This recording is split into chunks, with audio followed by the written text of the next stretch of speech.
আমরা এই সংকটময় মুহূর্তে আপনাদের মাধ্যমে দেশবাসীর কাছে সুস্থতা দোয়া চাই এবং আল্লাহ রাব্বুল আলামিন যাতে দেশবাসী দোয়া সারা পৃথিবীর অনেক মানুষের ওনার প্রতি ভালোবাসা এবং দোয়ার কারণে হয়তো বা এই যাত্রায় সুস্থ রয়েছেন বলে আমরা আশা করি।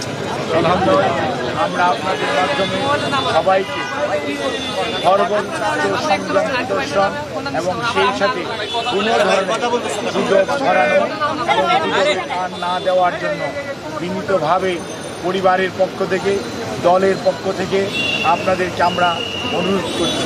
আমাদের দল কীভাবে আপনাদেরকে ইনফরমেশন দিবে সেটিও আমাদের দলের পক্ষ থেকে জানিয়ে দেওয়া হয়েছে।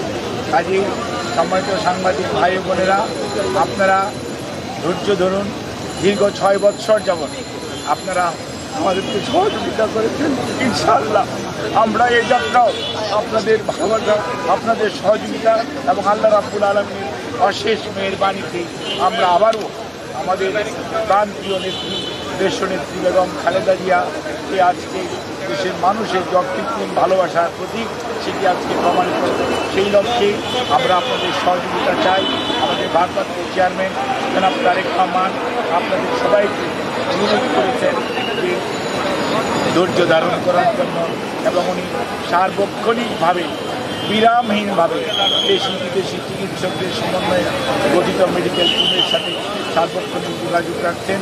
কাজে আপনাদের সহযোগিতা ছাড়া চিকিৎসা কার্যক্রম সঠিকভাবে পরিচালনা করা সম্ভব হবে না। কাজে কোনো ধরনের গুজবে কান না দেওয়ার জন্য আপনাদের অনুরোধ করছি এবং দেশনেত্রী বেগম খালেদা জিয়ার জন্য সুস্থতার জন্য আপনাদের মাধ্যমে দেশ তথা সকল ধর্মের মানুষের প্রতি আমরা উদাত্ত আহ্বান জানাচ্ছি। আপনাদের সবাইকে অনেক অনেক ধন্যবাদ।